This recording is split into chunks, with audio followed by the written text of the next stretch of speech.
Saiki wong udah ora iso ngaji, muni langsung anut Kanjeng Nabi. Anut Kanjeng Nabi itu artinya apa? Pastikan riwayatnya benar dulu. Nabinya pasti benar, tapi riwayat yang sampai ke kita. Pertanyaannya bukan kita anti anut Nabi, memastikan riwayat itu benar atau tidak. Setelah riwayat itu benar, maknanya benar enggak? Bisa saja maknanya salah. Kayak kelompok-kelompok yang mudah mengkafirkan orang itu maknanya hadis salah. Memang Nabi ngendikan laisa minna ya tidak termasuk golonganku wong sing tau bodoni. Tapi maksudnya Nabi ya dalam konteks itu tidak termasuk golonganku. Bukan berarti dia sama sekali tidak termasuk umatnya Kanjeng Nabi. Karena dalam banyak hadis Nabi ngendikan syafaati li ahlil kabair min ummati. Umatku sing tahu dosa lah berhak mendapat syafaat. Andai kan orang yang pernah bodoni langsung enggak umatnya Nabi, berarti menjadi kafir. Antu dari hadis laisa minna. Ora termasuk golonganku wong sing nate bodoni man ghasyana. Banyak kalau nuruti itu banyak, tidak termasuk golonganku sing bodoni, termasuk golonganku yang itu kan banyak yang dicap Nabi enggak.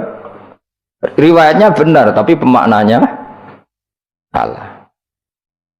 Makanya ada pepatah masyhur itu kalau dalam tradisi ulama itu laula murabbi lama arafna rabbi walau lal ulama lama arafnal iya laula murabbi umpama ora ana sing didik aku lama arafna rabbi kita ndak akan ngerti Tuhan ingsun. Ya jadi misalnya kue urip ning alas gak ana guru gak ana apa rom yo wit iki pahit wit iki manis nah, banyu iku nyegerno kan ngono-ngono tok kowe roh pangeran kok ndi saja. Masa belajar filsafat sendiri. Paling rom kidang mbok bedak, roh celeng mbok bedak. Jenenge ra ono siapa-siapa. Mulane laula murabbi lama arafna rabbi. Jadi kita tahu Allah barokah para murabbi wong sing didik. Jika hubungan kita dengan Allah itu ya nurut sing didik. Ya jenenge laula murabbi lama arafna Rabbi. Terus nomor loro walau lal ulama lama arafnal anbiya. Andai kan tidak ada ulama, kita juga gak ngerti Nabi. Kowe kok sithik-sithik sunah Rasul hadis sing nerangno sapa? Kalau kowe ngerti Nabi ku nak sujud. Iku ngene, kowe jare sapa? Iku sangka sallu kama raaitumuni usolli. Sahabat nyekseni sujude Nabi, tabiin nyekseni sujude sahabat, tabiin nyekseni sujude para tabiin terus sampai kula ngerti sujude Mbah Mun niru Mbah Zubair, niru Mbah Karim Nirboyo, terus niru sampai Mbah Hasyim niru Mbah Mahfud niru sing arange Anatut Talibin Abi Bakar Sato, beliau niru Utsman Ad-Dimyati, terus niru Sayyid Zaini Dahlan ya, terus saya Utsman Ad-Dimyati terus sampai Kanjeng Nabi Muhammad sallallahu alaihi wasallam. Mulane walau lal isnad laqala man sa'a ma seandainya tanpa sanad maka orang akan ngomong sekena. Karena itu agama. Sehingga Allah orang ngendikan ihdinas siratal mustaqim siratoka, tapi ngendikane siratal ladzina. Kita harus ngikuti orang.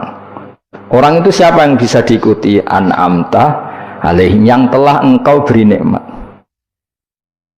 Saiki wong udah ora ngerti ngaji ngene iku. Soale anut Nabi. Karena kalau anut Nabi secara 100%, misalnya ke sisa niru nyun sewu, misalnya sisa niru hal tertentu. Wis kowe nak serampangan, saiki sampe nak bedheki. Kowe saiki misale wis iso niru Nabi salat qobliyah. Wis qobliyah niru Nabi, cingkrange wis anut Nabi. Wis misale terus dia wis niru Nabi.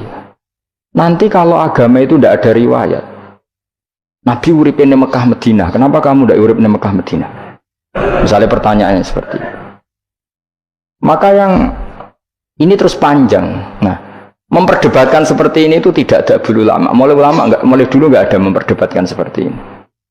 Karena ulama lah yang tahu cara pandang usul fikih ini. Nabi ketika nempat di Madinah itu jenenge waqi'atu ainin, satu fakta.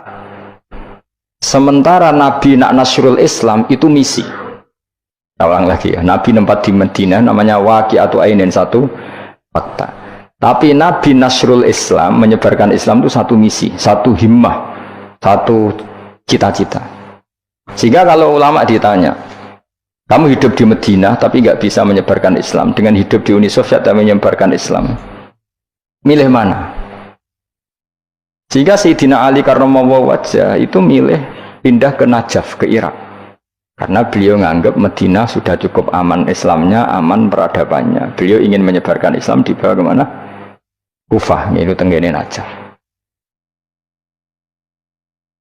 Nah, tapi nggak bisa kamu katakan, Sayyidina Ali gak niru Nabi. Nabi urip di Madinah kok dia pindah.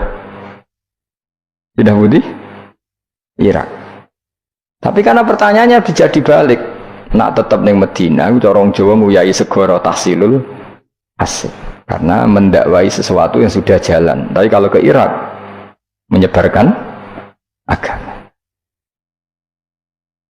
Waktu galing ini, nak kue neng Papua, aku nggak masjid sebagai pendiri. Tapi nak kue neng kota, ngurmat masjid itu untuk opah, misalnya milih. Cara gue golek ridane pangeran. Nah, misalnya seperti itu. Jadi ulama usul fikih yang tahu duduk perkaranya itu. Ya sudah, kita harus mengikuti ulama. Karena dia yang tahu, beliau-beliau ini yang tahu cara pandang. Mulane laulal ulama lama arafnal ambiya. Dulu ketika era murni itu orang sedekah itu biasa, mesti diterima. Hadiah ya biasa mesti diterima. Tapi ketika era Umar bin Abdul Aziz, beliau jadi khalifah, dulu seperti itu namanya sedekah, sekarang suap. Semenjak itu ada aturan baru, kalau orang sedang jabat, kok dikasih hadiah orang berperkara itu nggak boleh, karena potensinya. Dulu nggak kebayang ada suap itu, karena orang kalau ngasih ya ikhlas, bahkan diterima itu sudah senengnya bukan.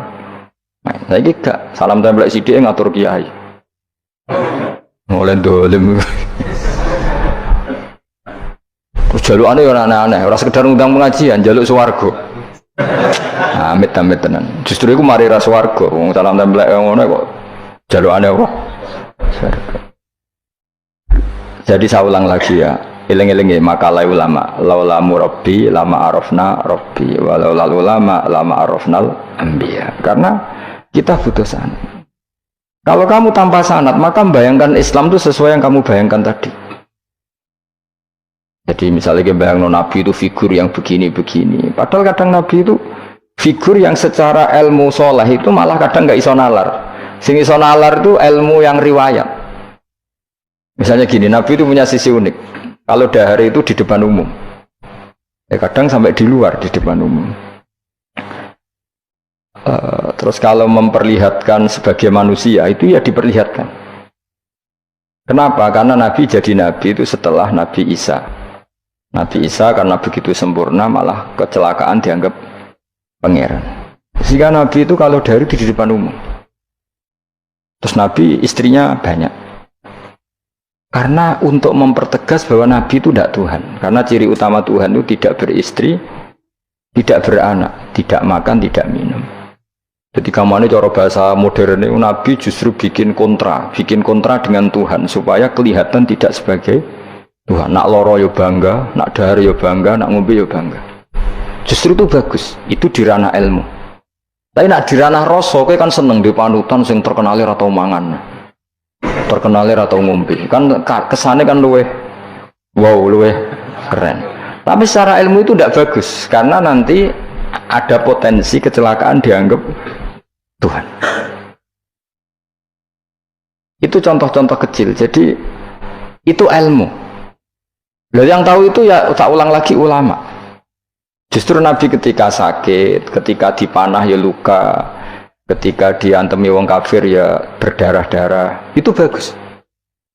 Orang nggak perlu memitoskan Nabi itu orang yang misalnya nak dipanah rata cerdas, dibacok rapopo. Iku gak Nabi pendekar, jadi paham. Jadi, tapi itu secara ilmu dan sahabat nggak pernah kecewa misalnya nyon sewu Nabi dipanah kok popo ya kecewa ya seneng aja. Karena mereka diajari Nabi, aku itu gak pangeran. Nah ini saya cerita. Jadi andai kan agama itu tidak berdasar sanad, tidak berdasar ilmu, maka orang akan menghayalkan agama dengan pikirannya sendiri. Itu kan seperti orang idolakan Gajah Mada, wah Gajah Mada terlalu sempurna sampai musno. Berarti gak ada kuburan nih, baliknya neng langit. Soalnya itu dintilah musno terus macam-macam. Nah bayangkan kalau agama disepertikan itu, betapa bahayanya. Makanya agama itu butuh apa? Sanad. Karena sanad ini yang menjaga konstitusi apa? Agama. Makanya eling-elingin apa? Laulal ulama lama arafnal anbiya, walau la murabbi lama arafna rabbi. Kita tidak pernah tahu Tuhan kecuali. Nah, maka guru ini posisinya kuat sekali. Saking kuatnya posisi guru, ya guru yang seperti ini sampai ada pepatah tadi man ta'allama bila sayhin fasehu setan. Orang belajar tanpa guru berarti gurunya itu setan. Karena ekstrimnya guru. Ekstrim, orang tanpa guru itu. Nah, kemudian terus mulai ada dominasi. Orang toreko hanya nganggap itu mursyid, mahasiswa hanya nganggap itu dosen misalnya. Terus di tradisi ilmu itu guru. Sebetulnya itu tidak itu semua, yaitu bagian dari itu, tapi tidak itu semua. Yang penting itu ada sanad. Jika cara pandang itu tadi, Nabi di Medina itu waqi'atu ainin, satu fakta sosial. Meskipun dengan segala fadhailul Madinah, tetap itu satu fakta sosial. Bukannya Rasulullah terbanyak hidup di Kufah.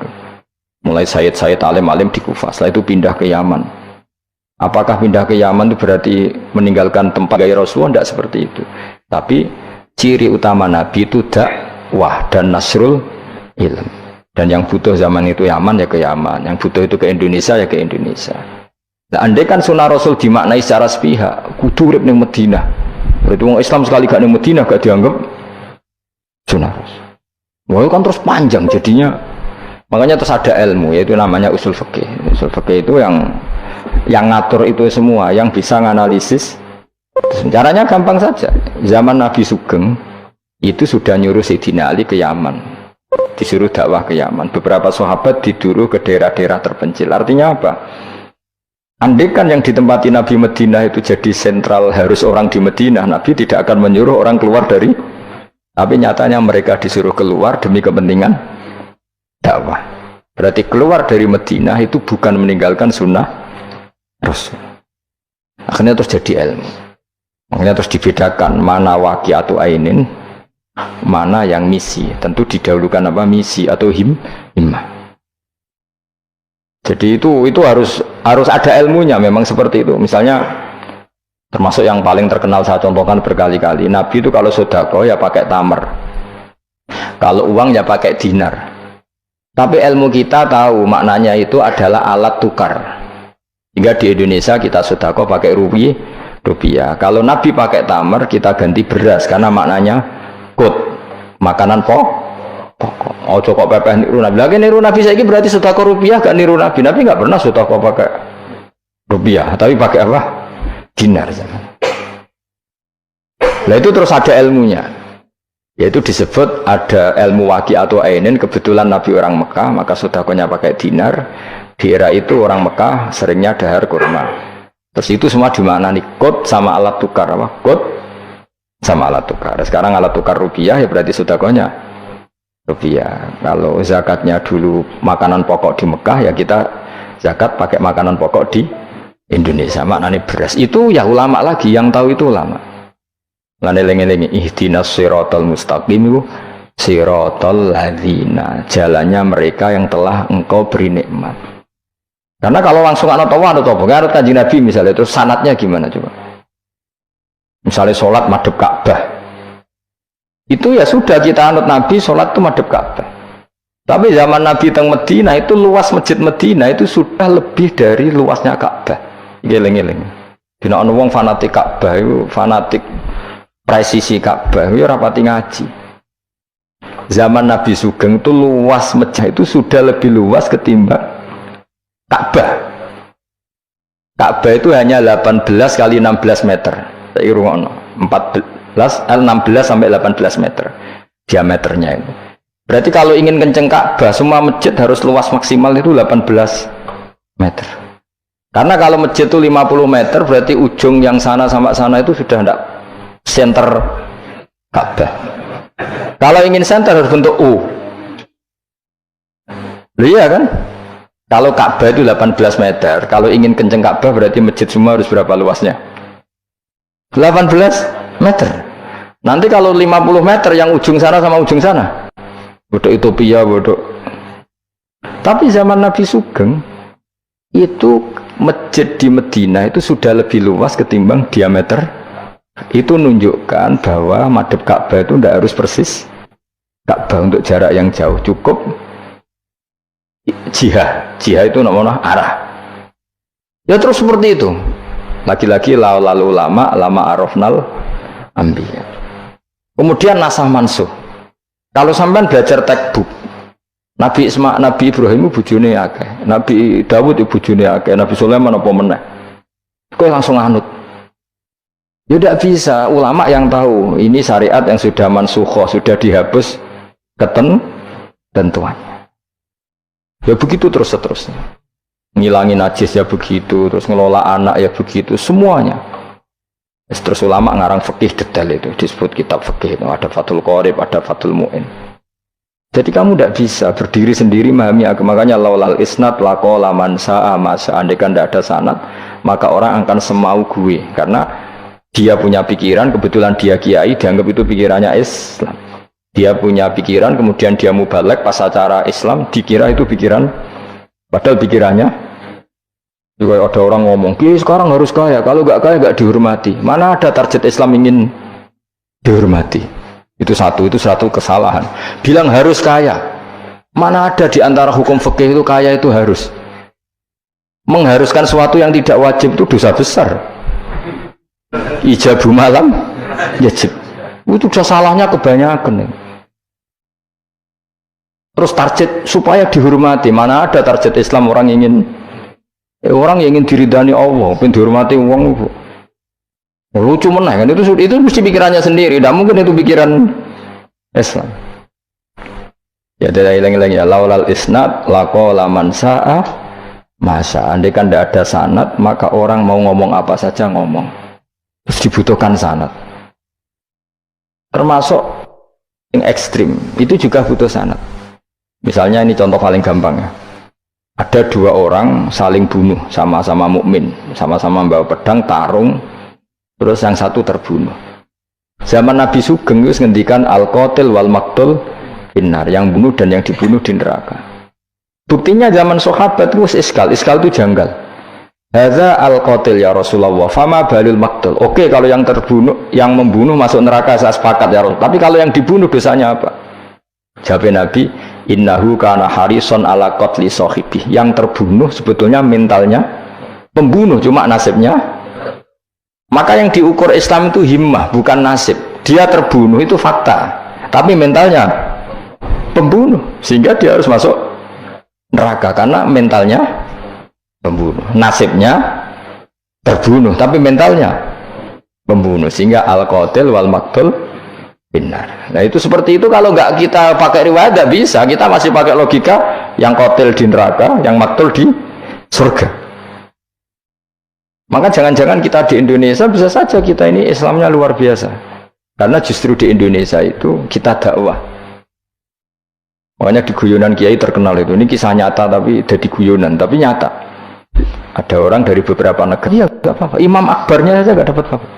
Wah, mereka cerita, wah kalau di kita digaji gini, karena negara sudah peduli sama imam masjid, sama imam musola gini. Nah, setelah dia bangga sama kiai Indonesia digosok, makanya kamu sholat terus ya, takut potong gaji. Itu kagetnya bukan main, yang ulama-ulama internasional. Karena kalau satu bulan itu gajinya pas itu cerita 70 juta, yang kelas Timur Tengah itu. Bisa kamu bayangkan berarti per sholat berapa ya? Kan satu sholat tuh 5 ya, 5 kali 30 berapa? 150. Berarti per sholat nilainya sekitar 1 juta ya, 500.000 ya. Berarti kalau nggak sholat 2 kali potong 1 juta. Kagetnya bukan main ketika digojlok ulama Indonesia. Makanya kamu sholat terus ya, takut potong. Akhirnya Indonesia khair, Indonesia bagus kan ya, mergo rausawa rausan apa? Rausan gaji. Meskipun ya mutang-mutang bolak-balik.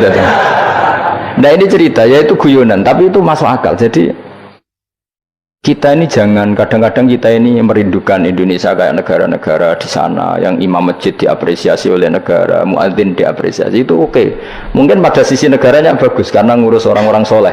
Di sisi orang solehnya yang masalah, karena mengganggu ikhlas. Jadi kayak wong kiai disuwani wong ayuhin. Wong ayune delok kiai jari ibadah, kiai ini sing masalah nek delok terus. Jadi ya jari delok wong alim kan ibadah, sing masalah sing wah repot tuh. Ya kayak tadi, negara berbuat baik sama kiai, misalnya kiai digaji gini, negaranya baik karena ngurmat kiai, tapi kiai tergantung gaji ini yang mulai masalah. Itu yang tahu ulama lagi-lagi.